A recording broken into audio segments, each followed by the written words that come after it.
June 1944. The rugged peaks of the Carpathian Mountains loom under a stormy sky, fog rolling through the pines like a shroud. Dawn breaks cold and gray, the kind of chill that seeps into your bones. Soviet troops dig in along muddy trenches, their breaths puffing white in the air, gripping rifles with frozen fingers. The earth is scarred with shell craters, filled with rainwater that smells of rot and gunpowder. Silence hangs heavy, pierced by a distant boom of cannons. Men scan the shadows, hearts racing. Every snap of a twig could mean death. Out there, hidden in the mist, a lone figure in gray uniform waits, eye to the scope, finger steady on the trigger. As someone who's spent years digging through dusty archives and faded letters from the front, I can't help but feel the weight of those moments. The Eastern Front was a brutal theater, where millions clashed in a fight for survival. Amid that chaos rose one man, a shadowy legend who struck fear into Allied hearts. He wasn't some high-command strategist. He was Matthäus Hetzenauer, an Austrian farm boy turned deadliest sniper in the German army. With 345 confirmed kills in under a year, he became a nightmare for the Soviets, and by extension, a thorn in the side of the Allies, including the Americans pouring into Europe to turn the tide. Let's step back to his roots. Born in December 1924 in the Tyrolean village of Brixen im Thale, Matthäus grew up on a hillside farm, the Sonlethof, where life was tough but simple. His folks, Simon and Magdalena, were peasants, and young Matthäus tagged along on hunts with his dad, stalking chamois across steep cliffs. You'd crawl on your belly, judge the wind, line up a shot at 300 yards on rocky ground. It built patience, a keen eye for shadows and light. Those skills, born from necessity, would soon serve a darker purpose. When Hitler annexed Austria in 1938, the war machine cranked up. By July 1943, at 18, Hetzenauer was drafted into the 140th Mountain Reserve Battalion in Kufstein. The Gebirgsjäger mountain troops were elite, trained for harsh terrain where regular infantry faltered. He started as a rifleman, humping packs through snow, drilling in combat basics. But his shooting stood out. Instructors saw potential in that steady aim, pulling him for sniper school at Seedeler Alp in Styria by March 1944. The Eastern Front was held by then. After Stalingrad, the Red Army surged west, outnumbering the Germans.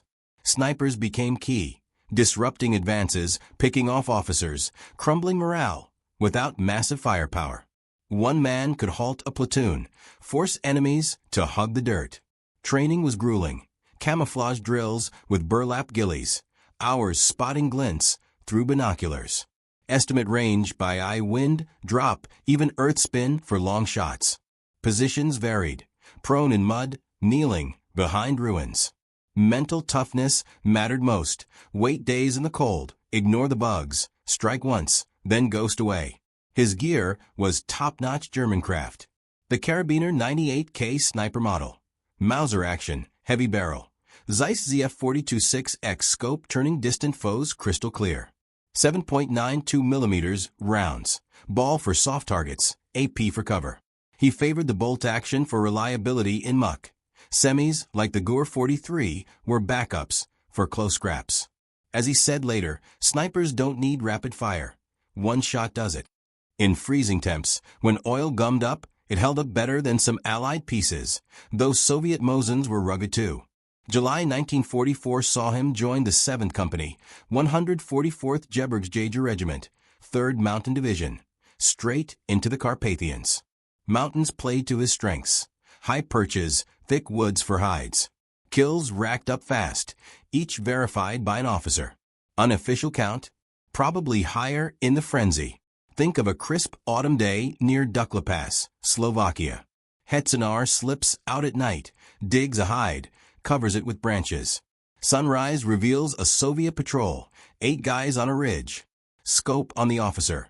Map out, binoculars gleaming. Exhale, squeeze, crack. Headshot at 600 yards. Chaos erupts. He cycles the bolt, drops the gunner next. Before they zero him, he's gone, zigzagging back with traps laid. In Hungary's flats, he nailed artillery spotters, saving German lines from barrages. Longest kill, 1,100 yards, adjusting for drop and wind drift mentally. No gadgets. Up close, MP-40 bursts mowed down charges, screams echoing.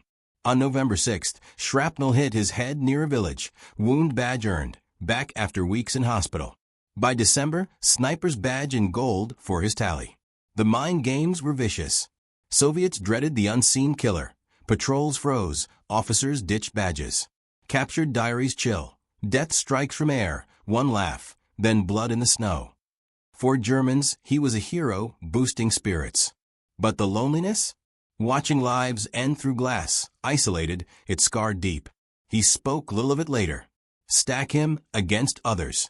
Soviets had Zaitsev 225 plus at Stalingrad or Pavlichenko 309, using Mosin Nagants with PU scopes. Finn Hihes 505 with irons in the Winter War. Hetzenauer's Zeiss optics shone in dim light. Mountain savvy let him shoot from impossible angles. Germans went solo, heightening fear. Soviets paired up. Downside. K-98K's small mag slowed reloads and rushes. 1945 brought collapse. His division delayed Soviets in Hungary as Allies closed in from west, Americans in the bulge, pushing to Rhine. April 17th. Knight's Cross from General Klatt for company's worth of kills.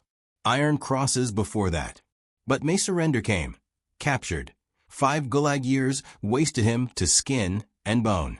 Released 1950, back to farm life, married Maria. Stayed quiet till 2004 death. Hetzenauer's tale hits home for us Americans. Our boys faced similar terrors in Normandy hedges or Pacific jungles, where snipers like him could have been the enemy.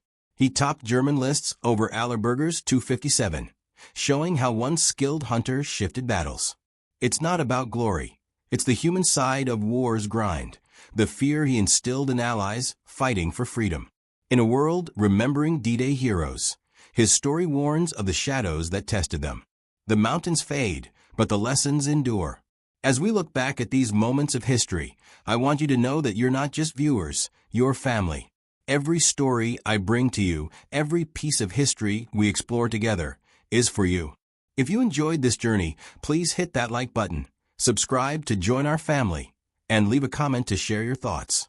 Your support gives me the motivation to keep digging, keep researching, and create even more content that's just for you. Together, we keep history alive.